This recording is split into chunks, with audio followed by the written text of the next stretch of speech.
You meet that customer at the front door and you begin to see them as an individual. They're not another up. They're not your fifth up today. They're an individual. They're an individual with a problem.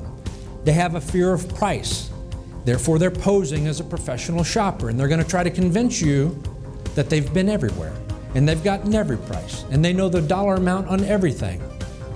And while they're trying to convince you as a poser, what are they not doing? They're not engaged with you. They're not listening to you. They're not buying any of your information as you're trying to build value in an automobile.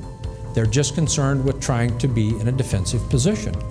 So trust and believability is everything, and everything that comes out of a customer's mouth are words designed not to buy a car.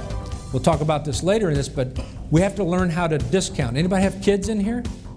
Okay, I really don't like, I've got 4 children, all under 15. It's a handful, trust me. One's about to turn 16. 4 children, you'll learn to discount. That means you don't ignore them, but you place little to no importance on what they're saying. It just, it's out the door, because they forget about it too. These objections and all this posturing and posing that comes out of the customer, you need to listen to the things he's interested in. You know, I want to know, you ever thought about interviewing a customer when he walks in the dealership? First of all, engaging them. Do you guys try this deal right here when they come in? Huh? As you're approaching them, I mean, put it on, make it hurt, okay? Hi, I'm Rob Norris. You know, engage with the customer. That's kind of consuming somebody, you know, with your personality, and then you draw that customer in. You're in a position to get them excited. You're in position to see you as an individual. And yes, they're going to say things to you that you discount, but you're in a position maybe to even set the guy down before you get started and say, hey, what really excites you about a new car? Huh?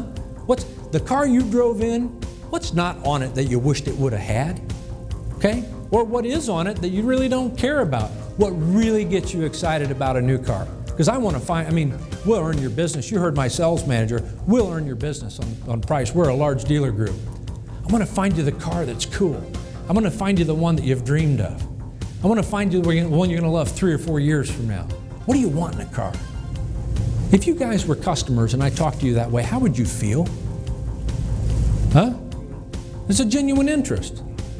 I mean, it's positive. In many ways, it's a genuine interest, but it's also positive, and I'm saying, hey, I want to understand what makes you tick. And if you're comfortable with me, you're not going to be guarded. You'll eventually let it out. If you're able to discount a customer's words, when he meets you up front, he's going to be harsh, he's going to be calloused, he's going to be aggressive. But if you keep your arm, you never meet force with force, okay? If you keep your arms down by the side and you work with the individual, what's going to happen eventually? The guy that attacked you and tongue-lashed you when he walked in and you stayed a gentleman, you stayed a lady in the process, what happens 30 minutes later? Huh?